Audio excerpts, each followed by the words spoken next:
오랜 시간 동안 자신의 더러운 욕망을 충족시키기 위해 선한 양의 탈을 쓰고 지역사회에서까지 존경받는 일원으로 지위를 유지하며 청소년을 성폭행하고 살해한 한 남자가 있었습니다. 그에게는 말도 안 되는 성적 패티시가 있었는데요. 그것을 위해 기괴한 실험을 하고 영상 촬영까지 한 연쇄살인범이자 리얼 악마였습니다.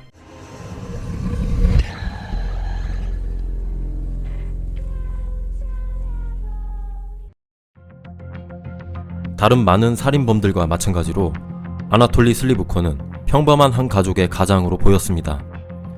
한 여성의 남편이자 두 아이의 아버지였던 그는 어린 학생들을 위한 클럽에서 일했습니다. 당시는 자본주의 진영과 공산주의 국가가 대립하던 냉전 시대였고 아나톨리가 근무하던 곳은 보이스카웃과 같은 공산주의 소년단이 공부하고 놀기도 하는 센터였습니다. 1938년 소련 남부에서 태어난 그는 어려서부터 몸이 허약했고 식욕부진에 불면증까지 앓았습니다. 그리고 자신의 외모를 부끄럽게 여기면서부터 또래 친구들과 만남이나 사회활동을 피했고 이는 무력감으로 이어졌습니다. 성인이 된 후 직장에서 미래의 아내가 되는 그의 인생에서 처음이자 유일한 여성을 만났는데 결혼하기 전까지 이들은 서로의 몸에 손대지 않았고 심지어 키스도 하지 않았습니다. 20대 초반의 나이에 결혼 후에도 이 부부는 성관계를 거의 갖지 않았고 17년의 결혼 생활 동안 손에 꼽을 횟수의 관계를 가졌음에도 불구하고 2명의 아들을 낳았습니다. 의욕도 없고 무기력하던 아나톨리 슬리부코. 그런데 1961년 23살의 그의 인생은 완전히 바뀌었습니다.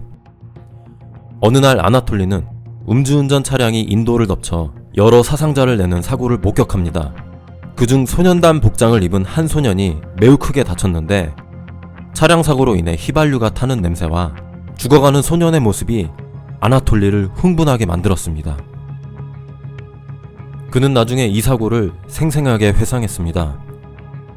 나는 내 인생에서 처음으로 소년에게 매력을 느꼈다. 아스팔트 위에 그 많은 피와 휘발유 냄새. 갑자기 그와 같은 어린 소년을 범하고 싶은 욕구를 느꼈다. 처음엔 피하고 싶었지만 그 느낌은 계속해서 나를 괴롭혔고 5, 6개월 시간이 지나서도 없어지지 않고 나를 몽정하게 만들었다. 사정 후에도 같은 흥분이 다시 일어나 계속해서 나를 뒤쫓았다. 와, 소름.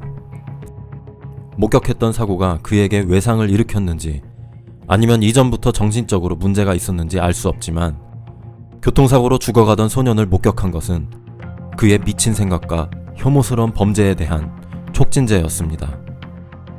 아나톨리 슬리부코는 러시아 남부 도시 네빈노미스크에서 살았고 어느 소년 클럽에서 일하기 시작했습니다. 직장에서의 그의 노력과 열정으로 사람들에게 인정받기 시작했고 그 후 2차 세계대전 당시 독일의 유물에 관한 아마추어 다큐멘터리 활동으로 클럽에서 유명인이 되었습니다. 그를 신뢰하는 사람이 늘어남에 따라 아나톨리는 자신의 유명세를 악용하기 시작했습니다. 자기를 자극했던 그 사고의 환상을 재현하고 싶었던 겁니다. 실험이라는 명목 아래 자신의 욕구를 충족시키기 위해 순수한 소년들을 이용합니다. 1964년 여름, 아나톨리는 그의 첫 번째 실험을 했습니다. 소년의 키가 커지도록 척추를 펴준다면서 인적이 드문 산속 같은 곳으로 데려간 뒤 소년의 목에 줄을 감아 의식을 잃을 때까지 매달았습니다. 소년은 그 과정에서 기절하게 될 것이라는 것을 알았지만 아나톨리는 당연히 살려줄 테니 걱정 말라며 소년을 안심시켰습니다. 소년이 의식을 잃었을 때 아나톨리는 자위행위를 하고 소년의 신발에 사정했습니다. 다행히도 소년은 깨어나서 아무것도 기억할 수 없었지만 운 좋게도 실험에서 생존합니다. 몇 달 후 아나톨리는 첫 번째 살인을 준비했습니다. 좀 더 강한 자극을 원했습니다. 한 15세 소년은 아나톨리가 쓴 인간 능력의 한계에 관한 논문을 들었습니다. 소년은 가설을 증명하기 위한 과학적 실험에 참여하도록 설득받고 그 실험에 참여했습니다. 줄에 목을 묶은 채 매달렸던 소년은 의식을 잃었고 한참 깨어나지 않자 인공호흡을 통한 소생 시도에도 불구하고 질식으로 숨졌습니다. 소년의 사망으로 아나톨리는 체포됐었는데 그것은 의도치 않은 사고였다고 주장하고 빠져나올 수 있었습니다. 시간이 흐르면서 매달림 실험은 더욱 정교해졌고 노하우가 생겼습니다. 아나톨리는 그 끔찍한 행위를 사진도 찍고 영상 촬영을 했습니다. 1년에 한두 번 어린 소년들과 우호관계를 형성하고 그들의 신뢰를 얻어 추악한 실험에 참여하게 하는 과정을 반복했습니다. 그렇게 해서 무려 22년 동안 아나톨리 슬리부커는 43명의 소년을 설득해 실험에 참여시켰습니다. 10대 후반 소년들은 몸집이 컸기 때문에 17세 이상의 소년은 선택하지 않았습니다. 소년단 유니폼을 입히고 깨끗이 광낸 구두를 신게 하고 구토를 예방하기 위해 실험 몇 시간 전부터 아무것도 먹지 말라고 했습니다. 36개의 사건에서 소년들을 매달아 기절시키는 장면을 사진과 영상으로 촬영하면서 의식을 잃은 소년의 옷을 벗겨 추행하고 도발적인 자세로 배열한 뒤 자위행위하는 것을 반복한 다음 소년들을 소생시켰습니다. 살아남은 소년들은 그나마 참 다행입니다. 왜냐하면 43건의 실험 사건 중 7건의 행동은 인간으로서 차마 저지르지 못할 짓을 했기 때문입니다. 소년들이 의식을 잃으면 몸을 절단해 팔다리와 몸통에 휘발유를 부어 불을 붙인 다음 자신의 성적 패티시를 촉발했던 그 교통사고를 떠올렸습니다. 그리고 희생된 소년들의 신발을 기념물로 남겼습니다.